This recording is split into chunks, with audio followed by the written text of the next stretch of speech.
Mobile phones.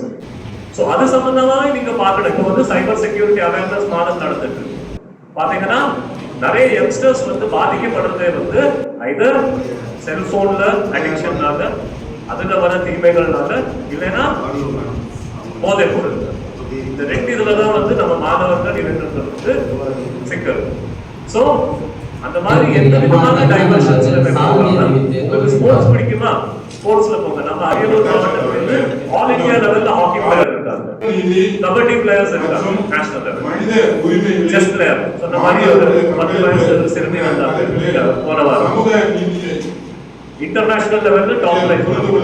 So உங்களுக்கு sports பிடிக்குமா, ஸ்போர்ட்ஸ்ல ஃபுல்லா ஃபோக்கஸ் பண்ணுங்க. அகாடமிக்ஸ் பிடிக்குமா, அகாடமிக்ஸ்ல நல்லா பர்ஃபார்ம் பண்ணுங்க. உங்களுக்கு டான்ஸ், பாட்டு அந்த மாதிரி இன்ட்ரெஸ்ட் இருக்கா, அதுல டெவலப் பண்ணுங்க. ஆனா டைவர்ஷன்ஸ்ல போகாது. அதே மாதிரி ஒரு டைவர்ஷன் தான் இந்த பாகுபாடு, டிஸ்கிரிமினேஷன். தயவு செஞ்சு மாவட்ட காவல்துறை சார்பாக, அரசாங்க சார்பாக நம்ம என்ன கேட்கிறோம்னா, மாணவர்கள் மத்தியில எந்த விதமான ஒரு பாகுபாடோ, எந்த விதமான ஒரு டிஸ்கிரிமினேஷன் இருக்கு. இந்த படிக்கிறீங்க, இப்போ காலேஜ்ல சேம் யூனிஃபார்ம் கொடுத்துருக்காங்க. யாருமே வந்து அவங்களுக்கு விருப்பப்பட்ட ட்ரெஸ் போட்டு வர முடியும். ஏன்னா நீங்க வந்து இந்த காலேஜ்ல வந்தீங்கன்னா நீங்க எல்லாருமே சமம். அந்த பார்வை வந்து உங்களுக்கு லைஃப் லாங் இருக்கணும்.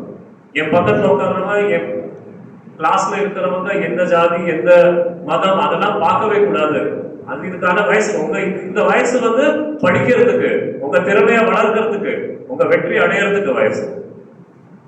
சோ அரசாங்கம் கொடுத்த பல்வேறு திட்டங்களை பயன்படுத்தி, சலுகைகளை பயன்படுத்தி, நல்ல நோக்கத்தோட நல்லா கஷ்டப்பட்டு மாணவர்கள் வந்து படிச்சீங்கன்னா கண்டிப்பாக உங்களால வந்து இந்த மாதிரி ஒரு மேடையில வந்து எங்க மாதிரி பேச முடியும்.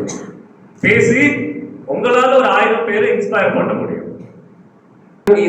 ஏன்னா இந்த பாகுபாடுகள்லாம் எதுவுமே இருக்கக்கூடாது. இந்த பாகுபாடை களையணும்னா நம்மளுக்கு அடிப்படையில கல்வி தான் மிக முக்கியம்.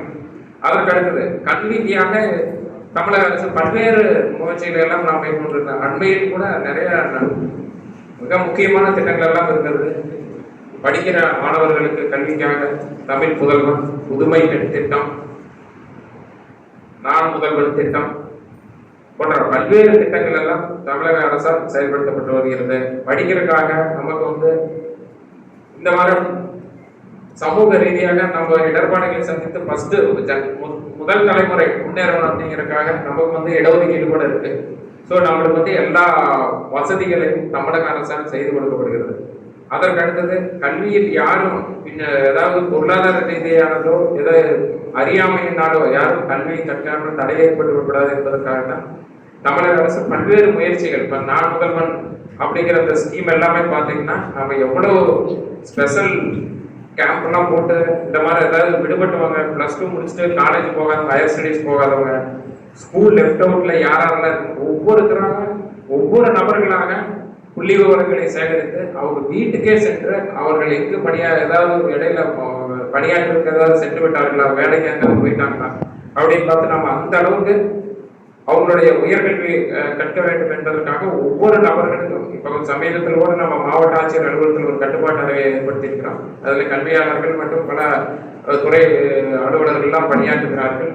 அதில் நம்மளுக்கு அங்கே சென்னையிலேருந்து நம்மளுக்கு கொடுக்குற அந்த லிஸ்ட் எடுத்துட்டு எங்கேயாவது ஸ்கூல் லெஃப்ட் அவுட் இருக்கா, காலேஜ் போகாமல் ஹையர் ஸ்டடீஸ் போகாமல் இருக்காங்களா அப்படிங்கிறத வர வச்சு அவங்களுக்கு ஃபோன் பண்ணி தொலைபேசி மூலியமாக நேரில் வரவழைத்து அல்லது சிறப்பு முகாம்கள் எல்லாம் நடத்தி சமூக ரீதியாக நம்ம இடர்பாடுகளை சந்தித்து ஃபர்ஸ்ட்